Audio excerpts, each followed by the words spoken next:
E falando aqui agora em um exemplo prático, nós temos aqui um browser, né, um navegador que está aqui rodando, né, na memória, aqui, por exemplo, do seu computador, né, desse computador aqui, ó. Esse computador aqui ele tem um MAC address e ele tem um IP, tá? Ele também temos aqui na mesma rede. Como que eu sei que está na mesma rede? Pela faixa de IP aqui. A gente vai discutir isso na próxima aula, tá?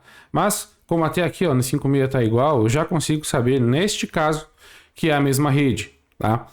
Então eu tenho aqui o MAC address nesse servidor também e eu tenho o IP também do servidor, tá? E aí o que vai acontecer? Eles estão conectados aqui através de um switch e na memória deste computador aqui, que é um computador servidor, eu tenho na memória dele aqui um serviço rodando, né? Um servidor que eu vou chamar de servidor web, tá? Então o que vai acontecer aqui, né? O browser vai mandar a requisição para este IP desse servidor aqui, tá? O switch, né, vai apoiar com que a máquina aqui, cliente, localize o MAC address do servidor. Para quê? Para que o switch consiga encaminhar o pacote exatamente para a porta onde está conectado o servidor, tá?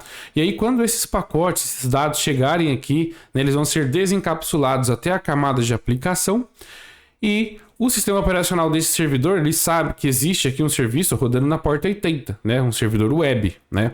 O servidor web é um servidor que é capaz de atender às requisições de um browser, ou seja, o browser fala, quero tal página de internet. E aí o servidor vai fazer uma análise e vai entregar essa página para o browser, tá? É assim que funciona o navegador, tá? Muito resumidamente falando, é claro.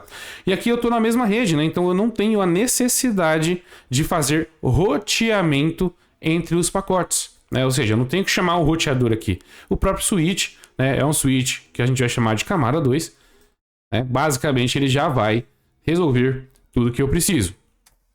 No próximo exemplo, o que a gente tem aqui? O mesmo cenário, só que o pacote não vai permanecer na mesma rede. Então eu tenho aqui MAC address de origem, eu tenho aqui o IP de origem, eu tenho lá também um MAC address, né, no servidor que está remoto, e eu também vou ter um IP, tá? Só que eu não vou fazer esse envio para lá baseado no MAC address, porque não está na mesma rede. O MAC address é somente na mesma rede, né?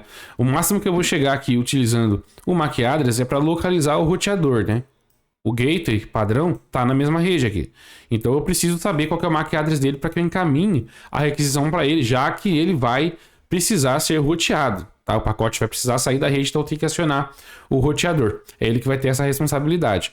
E aí o roteador aqui, né, baseado na camada 3, ele vai localizar, né, ele vai começar a encaminhar os pacotes e aí vai ser traçado o melhor caminho para atingir o quê? Para atingir este servidor aqui, né, e receber, né, a requisição, que é a página do seu browser sendo carregada, né? Então é o mesmo processo que a gente fez, né, lá na mesma rede, só que a diferença é que aqui eu tenho roteadores no meio até achar essa rede que é uma rede remota, uma rede externa, tá?